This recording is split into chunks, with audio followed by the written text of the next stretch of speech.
আজ জানাবো আপনাদের দেশ বিদেশ ও পশ্চিমবঙ্গের সব বাছাই করা সংবাদ। আপনি যদি চ্যানেলে নতুন হয়ে থাকেন এখনই চ্যানেলটি সাবস্ক্রাইব করুন। দেখে নিন আজকের সেরা সংবাদ। শুনে নিন সংবাদ শিরোনাম। ফের বাংলাদেশি ট্রলার আটক, আন্তর্জাতিক জলসীমা লঙ্ঘনে গ্রেপ্তার 28 জন। স্ত্রীকে খুনের উদ্দেশ্যে গুলি, শিবপুর আবাসনের তদন্তে চাঞ্চল্য ছড়িয়ে পড়ে। ভুয়ো আইপিএস বিলাসবহুল হোটেলে গ্রেপ্তার, আলিপুরদুয়ারে পর্দাফাঁস। সল্টলেকে কয়লা ব্যবসায়ীর বাড়িতে ইডি হানা, একযোগে 20 স্থানে তল্লাশি। টানা 7 দিন দিল্লির AQI মাত্রা খুব খারাপ, বহু এলাকায় গুরুতর মাত্রা। গুজরাটে বিএলওর মৃত্যু, কাজের চাপই কারণ, দাবি পরিবারের। একজন মহিলাকেও সুপ্রিম কোর্টে আনতে পারেনি, দুঃখ প্রকাশ প্রধান বিচারপতির। পূর্ব মেদিনীপুরে শুরু ভ্রাম্যমাণ চিকিৎসা পরিষেবা, পৌঁছবে প্রত্যন্ত গ্রাম এলাকায়। দিল্লিতে স্কুল পড়ুয়াদের বাইরে খেলাধুলা নিষেধ, AQI 370 ছুঁয়েছে। বরানগরে সকালে গুলি, ট্রাম ডিপো কর্মীকে টার্গেট করে হামলা। পাকিস্তানের কারখানায় ভয়াবহ বিস্ফোরণ, 15 জনের মৃতদেহ উদ্ধার। বাংলা হবে না বাংলাদেশ, এসআইআর নিয়ে গিরিবাজ সিংয়ের হুঁশিয়ারি। যাদবপুর বিশ্ববিদ্যালয়ের নিরাপত্তা ইস্যুতে আদালতের কড়া নির্দেশ। এসআইআরকে ঢাল করে ভোট জিতেছে বিজেপি, অভিযোগ কংগ্রেস নেতা উদিত রাজের। ইভিএমের কার্যপদ্ধতি নিয়ে বৈঠক, এসআইআর পরিস্থিতির মাঝে কমিশনের উদ্যোগ। 4 শ্রম কোড কার্যকর, শ্রম আইনে ঐতিহাসিক সংস্কার, ঘোষণা মোদির। অনুপ্রবেশদের তাড়ানোর কথা বলছেন, বাধা কেন দেবেন না, জয়প্রকাশের প্রশ্ন। ঝাড়খণ্ডে কয়লা পাচার মামলায় ইডির তল্লাশি, কোটি কোটি টাকা উদ্ধার বলে সূত্রের খবর। G20 সামিটে যোগ দিতে জোহানেসবার্গে পৌঁছলেন মোদি, উচ্ছ্বাসে কচি কাঁচাদের স্বাগত। জামনগর ছাড়লেন ট্রাম্প জুনিয়র, তাজমহল দর্শন শেষে আম্বানির আতিথেয়তা। উপত্যকায় নাশকতার ছক ভেস্তে দিল বাহিনী, উদ্ধার M সিরিজ রাইফেলের বিপুল অস্ত্র। শুনে নেব বিস্তারিত খবরগুলি। ফের বাংলাদেশি ট্রলার আটক, আন্তর্জাতিক জলসীমা লঙ্ঘনে গ্রেপ্তার 28। বঙ্গোপসাগরে ফের আটক বাংলাদেশি ট্রলার FB আদিব 2। ট্রলারে থাকা 28 জনকে কাকদ্বীপ থানার হাতে তুলে দিয়েছে উপকূলরক্ষী বাহিনী। তারা সকলেই কক্সবাজারের বাসিন্দা বলে জানা গিয়েছে। আন্তর্জাতিক জলসীমা লঙ্ঘনের অভিযোগে গ্রেপ্তার করা হয়েছে তাদের। সাম্প্রতিক উত্তেজনা ও সীমান্ত পরিস্থিতির প্রেক্ষিতে বিষয়টি গুরুত্ব পাচ্ছে। স্ত্রীকে খুনের উদ্দেশ্যে গুলি, শিবপুর আবাসনের তদন্ত চাঞ্চল্য। হাওড়ার শিবপুরে স্ত্রীকে লক্ষ্য করে গুলি চলেছিল গোপাল যাদব। পুলিশের প্রাথমিক তদন্তে এই তথ্য উঠে এসেছে। অবৈধ 9mm পিস্তল ঝাড়খণ্ড থেকে কেনা হয়েছিল। খুনের চেষ্টা সহ একাধিক ধারায় মামলা হয়েছে। অস্ত্রটি বাজেয়াপ্ত করেছে পুলিশ। ভুয়ো আইপিএস বিলাসবহুল হোটেলে গ্রেপ্তার, আলিপুরদুয়ারে পর্দাফাঁস। নিজেকে গোয়েন্দা শাখার আইপিএস অফিসার দাবি করে আলিপুরদুয়ারে একটি হোটেলে ছিলেন দীপব্রত চক্রবর্তী। সন্দেহজনক আচরণে পুলিশ তদন্ত শুরু করে। জিজ্ঞাসাবাদে ধরা পড়ে তার অসংগত বক্তব্য ও পরিচয়ের কারচুপি। প্রতারণার জাল বিস্তার করতে তিনি এলাকায় এসেছিলেন বলে দাবি পুলিশের।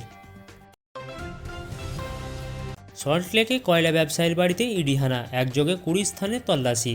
শুক্রবার সকালেই সল্টলেকে কয়লা ব্যবসায়ী নরেন্দ্র সরকার বাড়িতে তল্লাশি চালায় ইডি। কয়লা পাচার মামলায় আগে তাকে দিল্লিতে ডেকে পাঠানো হয়েছিল। পশ্চিমবঙ্গ ও ঝাড়খণ্ড মিলিয়ে 20টি জায়গায় সমন্বিত অভিযান চলছে। টানা 7 দিন দিল্লির AQI খুব খারাপ, বহু এলাকায় গুরুতর মাত্রা। দিল্লিতে দূষণের মাত্রা সামান্য উন্নতি হলেও টানা 7 দিন ধরে AQI খুব খারাপ স্তরে। 39টি পর্যবেক্ষণ কেন্দ্রের মধ্যে 13টিতে AQI গুরুতর। ওয়াজিরপুর সবচেয়ে বেশি, 442। গুজরাটে বিএলওর মৃত্যু, কাজের চাপই কারণ, দাবি পরিবারের। গুজরাটের খেদা জেলার বিএলও রমেশ ভাই পরামারের মৃত্যু ঘিরে শোকের ছায়া। পরিবারের দাবি, প্রচণ্ড কাজের চাপ সহ্য করতে না পেরে হৃদরোগে আক্রান্ত হয়ে মৃত্যু। তার মৃত্যুতে শিক্ষামহলে ক্ষোভ তৈরি হয়েছে। বিএলওদের কাজের চাপ নিয়ে প্রশ্ন তুলছে অনেকে। একজন মহিলাকেও সুপ্রিম কোর্টে আনতে পারেনি, দুঃখ প্রকাশ প্রধান বিচারপতির। অবসরের আগে বিদায়ী ভাষণে প্রধান বিচারপতি গাভাই জানান, তার নেতৃত্বাধীন কলেজিয়াম সুপ্রিম কোর্টে একজনও মহিলাকেও বিচারপতি হিসাবে সুপারিশ করতে পারেনি। তবে বিভিন্ন হাইকোর্টে তার মেয়াদ 16 জন মহিলা বিচারপতির নিয়োগ সুপারিশ করা হয়েছে বলে জানা যায়। পূর্ব মেদিনীপুরে শুরু ভ্রাম্যমাণ চিকিৎসা পরিষেবা, পৌঁছবে প্রত্যন্ত গ্রাম এলাকায়। পূর্ব মেদিনীপুরে টানা 90 দিনের জন্য শুরু হলো মোবাইল স্বাস্থ্য পরিষেবা। 10টি বিশেষ সজ্জিত ভ্যান প্রতিদিন গ্রামে গ্রামে গিয়ে চিকিৎসা দেবে। জেলার তমলুক মহকুমায় 8টি ভ্যান কাজ শুরু করেছে ইতিমধ্যে।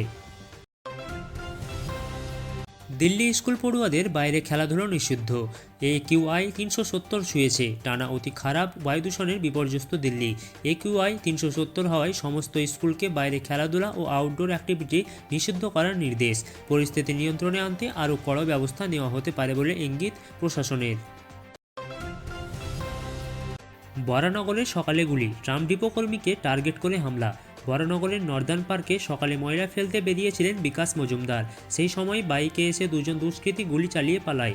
অল্পের জন্য প্রাণে বাঁচেন তিনি। এলাকায় চাঞ্চল্য ছড়িয়েছে এবং পুলিশ সিসিটিভি খতিয়ে দেখছে।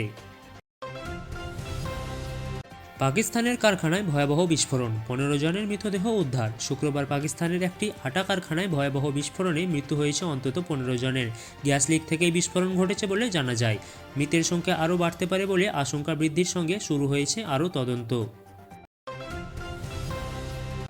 বাংলা হবে না বাংলাদেশ, এসআইআর নিয়ে গিরিবাজ সিংয়ের হুঁশিয়ারি। মমতা বন্দ্যোপাধ্যায় এসআইআর স্থগিতের আবেদন করতেই তোপ লাগালেন কেন্দ্রীয় মন্ত্রী গিরিবাজ। তিনি বলেন, বাংলায় জঙ্গলরাজ শেষ করতে এসআইআর দরকার।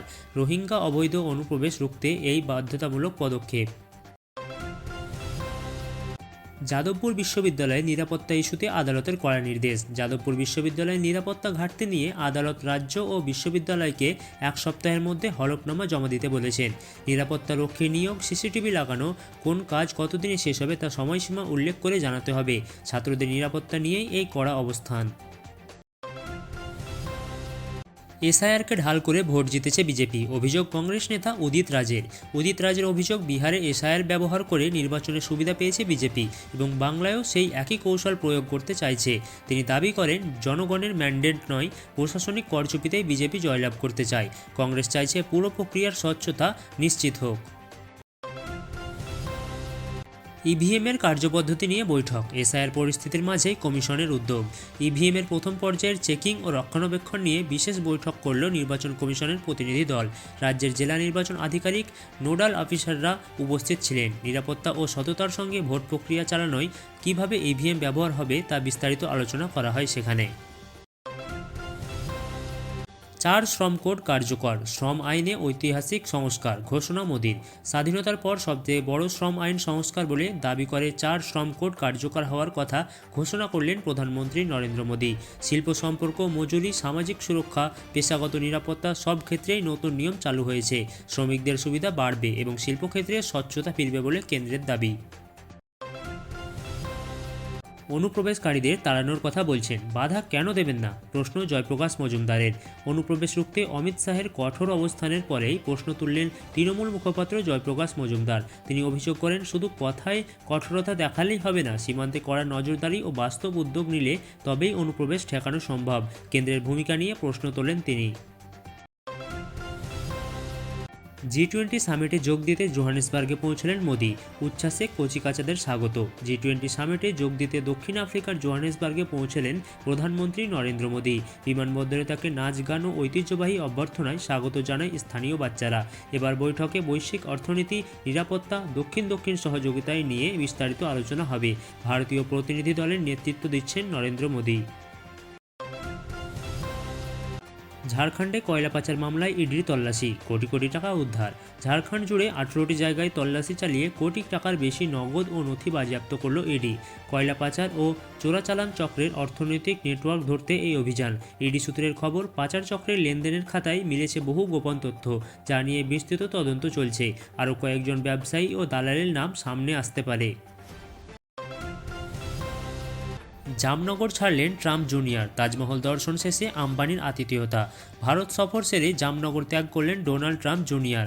আগ্রায় তাজমহল ঘোরার পরে ব্যবসায়ী মুকেশ আম্বানির আমন্ত্রণে পৌঁছেছিলেন জামনগরে। বৃহস্পতিবার রাত পর্যন্ত সেখানেই ছিলেন তিনি। কঠোর নিরাপত্তার মধ্যে তার সফরসূচি সম্পন্ন হয়। ভারত সফরের অংশ হিসাবে আরও বৈঠক ও অনুষ্ঠান যোগ দেওয়ার সম্ভাবনা রয়েছে। আপনারা শুনলেন লাইভ বাংলা ইউটিউব চ্যানেল। এখনই সাবস্ক্রাইব করুন সারাদিনের গুরুত্বপূর্ণ খবর পেতে।